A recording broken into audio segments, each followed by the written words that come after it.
નવા અધ્યાય અશ્મિ બળતણમાં આપનું સ્વાગત છે. પ્રવૃત્તિ 1. અશ્મિ બળતણના પ્રકાર.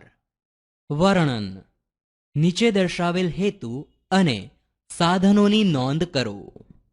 હેતુ: વિવિધ પ્રકારના અશ્મિ બળતણો વિશે જાણકારી મેળવવી. સાધનો: પેટ્રોલિયમ, પેટ્રોલ, કેરોસીન, એલપીજી અને સીએનજી તેમજ કોલસો જેવા અશ્મિ બળતણો. પદ્ધતિ: વધુ જાણવા અને આગળ વધવા માટે પીળા ઝબકતા ટપકા પર ક્લિક કરો. અશ્મિ બળતણ. લાખો કરોડો વર્ષ પહેલા ભૂકંપ અને બીજા કુદરતી ફેરફારોને કારણે પૃથ્વી પર રહેલી વનસ્પતિ અને પ્રાણીઓ જીવિત કે મૃત અવસ્થામાં નીચે દટાઈ ગયા.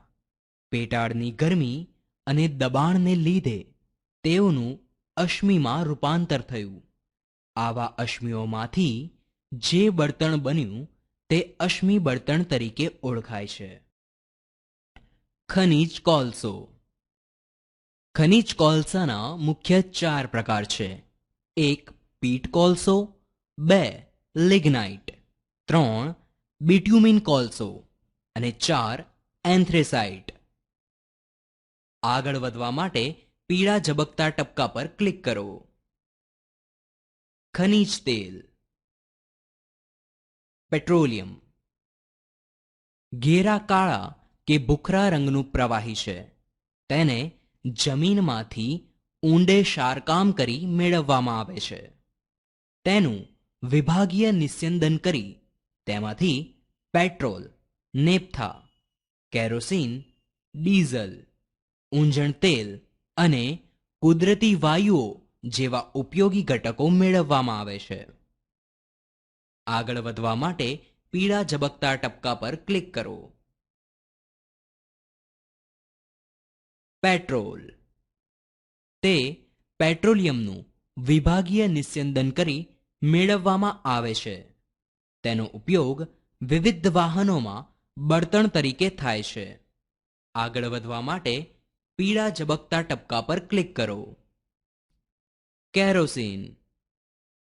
તે રસોઈમાં વપરાતા ઉપકરણો જેવા કે પ્રાઇમસમાં તથા પ્રકાશ મેળવવા માટે વપરાતા ફાનસ, પેટ્રોમેક્સ જેવા સાધનોમાં બળતણ તરીકે થાય છે. આગળ વધવા માટે પીળા ઝબકતા ટપકા પર ક્લિક કરો. કુદરતી વાયુ. એલપીજી. રસોઈમાં તથા બળતણ તરીકે તે ઉપયોગી છે. આગળ વધવા માટે પીળા ઝબકતા ટપકા પર ક્લિક કરો. સીએનજી. તે રિક્ષા, કાર, બસ જેવા વાહનોમાં બળતણ તરીકે ઉપયોગી છે. નિર્ણય. અશ્મિ બળતણ વિવિધ પ્રકારના હોય છે.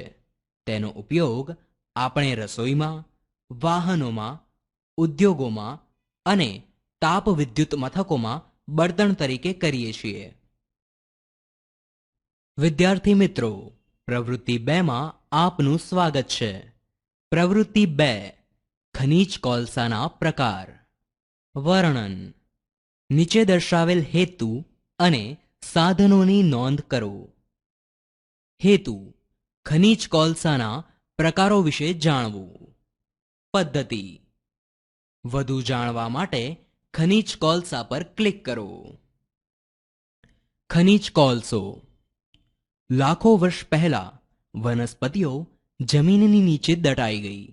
તેમના પર પૃથ્વીના દબાણ અને ભૂતાપીય પ્રક્રિયાઓના પરિણામે તેનું ખનિજ કોલસામાં રૂપાંતર થયું. આગળ વધવા માટે તીર પર ક્લિક કરો. પીટ કોલસો. પીટ કોલસા વિશે વધુ જાણવા માટે તેના પર ક્લિક કરો. પીટ કોલસો. આ કોલસો સૌથી નિમ્ન કક્ષાનો અને ભૂખરા રંગનો કોલસો છે. આ કોલસો છિદ્રાળુ હોવાથી જમીન પર કે પાણીમાં પડેલા તેલને શોષી લેવા માટે ઉપયોગી છે. આ કોલસાનો ઉપયોગ કારખાનામાં બળતણ તરીકે થઈ શકતો નથી. આગળ વધવા માટે પીળા ઝબકતા ટપકા પર ક્લિક કરો. લિગ્નાઇટ વિશે વધુ જાણવા માટે તેના પર ક્લિક કરો. લિગ્નાઇટ. આ કોલસો બદામી કે ભૂખરા રંગનો હોય છે.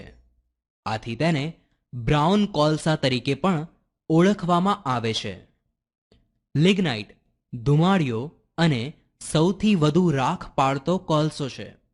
આ કોલસામાંથી ભેજ ઓછો થતાં તે ભાંગીને ભૂકો થઈ જાય છે.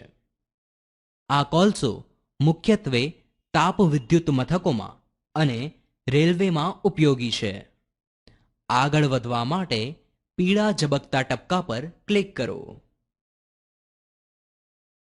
બિટ્યુમિન વિશે જાણવા તેના પર ક્લિક કરો. બિટ્યુમિન. આ કોલસો મુખ્યત્વે કાળા રંગનો અને ઓછો કઠણ હોય છે. આ કોલસામાંથી ડામર મળતો હોવાને કારણે આ કોલસો બિટ્યુમિન કહેવાય છે. બિટ્યુમિન કોલસામાંથી કુદરતી વાયુ અને કોક વગેરે મેળવવામાં આવે છે. આ કોલસો રેલવે અને કારખાનામાં વધુ વપરાય છે. આગળ વધવા માટે પીળા ઝબકતા ટપકા પર ક્લિક કરો. એન્થ્રેસાઇટ વિશે વધુ જાણવા માટે તેના પર ક્લિક કરો. એન્થ્રેસાઇટ. આ કોલસો સૌથી ઊંચી કક્ષાનો કોલસો છે. તે સખત અને કાળા રંગનો કોલસો છે. તેનો ઉપયોગ મુખ્યત્વે રહેઠાણ અને ઉદ્યોગોમાં ગરમી મેળવવા થાય છે. નિર્ણય. આ પ્રવૃત્તિ પરથી આપણે ખનિજ કોલસાના પ્રકારોનો અભ્યાસ કર્યો. વિદ્યાર્થી મિત્રો, પ્રવૃત્તિ 3માં આપનું સ્વાગત છે. પ્રવૃત્તિ 3. પેટ્રોલિયમનું વિભાગીય નિસ્યંદન. વર્ણન. નીચે દર્શાવેલ હેતુ અને સાધનોની નોંધ કરો. હેતુ: પેટ્રોલિયમનું વિભાગીય નિસ્યંદન કરવું. સાધનો: પેટ્રોલિયમના વિભાગીય નિસ્યંદન માટેની ભઠ્ઠી. પદ્ધતિ. વધુ જાણવા અને આગળ વધવા માટે પીળા ઝબકતા ટપકા પર ક્લિક કરો. પેટ્રોલિયમનું નિસ્યંદન.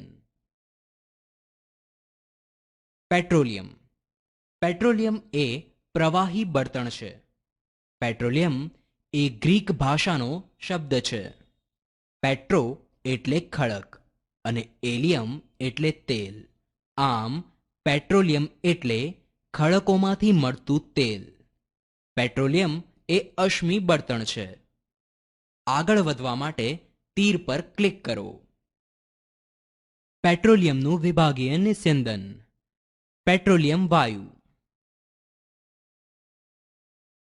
પેટ્રોલિયમ વાયુ વિભાગીય નિસ્યંદનમાં સૌપ્રથમ 25 સેલ્સિયસ તાપમાને પેટ્રોલિયમ વાયુ છૂટો પડે છે. તે મુખ્યત્વે વાહનોમાં અને રસોઈમાં બળતણ તરીકે વપરાય છે, જે એલપીજી એટલે કે લિક્વિફાઈડ પેટ્રોલિયમ ગેસ તરીકે ઓળખાય છે. કુદરતી વાયુ. પૃથ્વીના પેટાળમાંથી પેટ્રોલિયમ સાથે જે વાયુ મળી આવે છે તેને કુદરતી વાયુ કહે છે. તે તાપ વિદ્યુત મથકમાં બળતણ તરીકે, જ્યારે ઘર વપરાશમાં બળતણ તરીકે એલપીજી તથા પીએનજી વાયુ તેમજ વાહનોમાં બળતણ તરીકે સીએનજી વપરાય છે. પેટ્રોલ. પેટ્રોલ 30 ડિગ્રી સેલ્સિયસથી 120 ડિગ્રી સેલ્સિયસ તાપમાને છૂટું પડે છે. પેટ્રોલનો ઉપયોગ વાહનોમાં બળતણ તરીકે થાય છે. નેપ્થા. તે 120 ડિગ્રી સેલ્સિયસથી 180 ડિગ્રી સેલ્સિયસ તાપમાને છૂટું પડે છે. નેપ્થાનો ઉપયોગ રાસાયણિક પ્રક્રિયામાં થાય છે. કેરોસીન તે 180 ડિગ્રી સેલ્સિયસથી 260 ડિગ્રી સેલ્સિયસ તાપમાને છૂટું પડે છે. કેરોસીનનો ઉપયોગ રસોઈમાં અને એન્જિનમાં બળતણ તરીકે થાય છે. ડીઝલ તે 260 ડિગ્રી સેલ્સિયસથી 340 ડિગ્રી સેલ્સિયસ તાપમાને છૂટું પડે છે. તેનો ઉપયોગ ટ્રક તેમજ ટ્રેક્ટર જેવા વાહનોમાં ઈંધણ તરીકે થાય છે. ઊંજણ તેલ તે 340 ડિગ્રી સેલ્સિયસ તાપમાને છૂટું પડે છે. તેનો ઉપયોગ મોટર ઓઇલ અને ગ્રીસ બનાવવામાં થાય છે. બળતણ તેલ તે 500 ડિગ્રી સેલ્સિયસ તાપમાને છૂટું પડે છે અને તેનો ઉપયોગ ઉદ્યોગોમાં બળતણ તરીકે થાય છે. ડામર તે વિભાગીય નિસ્યંદનને અંતે 600 ડિગ્રી સેલ્સિયસ તાપમાને મળે છે અને ડામરનો ઉપયોગ રસ્તા બનાવવામાં થાય છે. નિર્ણય પેટ્રોલિયમને ગરમ કરતા વિભાગીય નિસ્યંદનની ટાંકીમાં જુદા જુદા ઉત્કલન બિંદુએ પેટ્રોલિયમ વાયુઓ, પેટ્રોલ, નેપ્થા, કેરોસીન, ડીઝલ, ઊંજણ તેલ, બળતણ તેલ અને ડામર મળે છે. વિદ્યાર્થી મિત્રો, પ્રવૃત્તિ 4માં આપનું સ્વાગત છે. પ્રવૃત્તિ 4 પેટ્રોલિયમના ફાયદા અને ગેરફાયદા. વર્ણન. નીચે દર્શાવેલ હેતુ અને સાધનોની નોંધ કરો. હેતુ: પેટ્રોલિયમના ફાયદા તથા ગેરફાયદા સમજવા. પદ્ધતિ: આગળ વધવા માટે ખનિજ તેલ પર ક્લિક કરો. ખનિજ તેલ. પેટ્રોલિયમના ફાયદા જાણવા માટે ફાયદા પર ક્લિક કરો. ફાયદા. પેટ્રોલિયમના ફાયદા. પેટ્રોલિયમના વિભાગીય નિસ્યંદનથી મળતા પદાર્થો વિવિધ કામોમાં ઉપયોગી છે. પેટ્રોલ, ડીઝલ, સીએનજી જેવા ઘટકો વાહનોમાં બળતણ તરીકે ઉપયોગી છે. કેરોસીન અને એલપીજી રસોઈમાં બળતણ તરીકે ઉપયોગી છે. ઊંજણ તેલ મોટર ઓઇલ અને ગ્રીસ બનાવવા ઉપયોગી છે. બળતણ તેલ ઉદ્યોગો અને વિદ્યુત મથકોમાં બળતણ તરીકે વપરાય છે. ડામર રસ્તા બનાવવા માટે ઉપયોગી છે અને પેટ્રોલિયમમાંથી મળતી ઉષ્મા ઉર્જાનું મૂલ્ય ઊંચું છે. આગળ વધવા માટે પીળા ઝબકતા ટપકા પર ક્લિક કરો.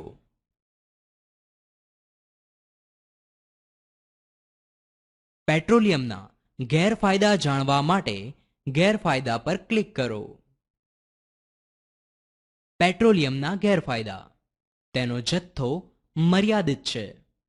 પેટ્રોલિયમમાંથી નીકળતા પેટ્રોલ, ડીઝલ વગેરે જેવા પદાર્થોના ઉપયોગથી વાતાવરણમાં પ્રદૂષણ વધ્યું છે. વાતાવરણમાં કાર્બન ડાયોક્સાઇડ, કાર્બન મોનોક્સાઇડ અને સલ્ફર ડાયોક્સાઇડ જેવા એસિડિક વાયુઓ ભળવાથી એસિડ વર્ષા થવાની સંભાવના રહે છે. આપણે પેટ્રોલ, ડીઝલ વગેરેનો બેફામ ઉપયોગ કરીશું તો તે નજીકના ભવિષ્યમાં ખૂટી જશે. માટે આ પદાર્થોનો ઉપયોગ વિવેકપૂર્વક કરવો જોઈએ. નિર્ણય. આ પ્રવૃત્તિ પરથી આપણે પેટ્રોલિયમના ફાયદા અને ગેરફાયદાનો અભ્યાસ કર્યો.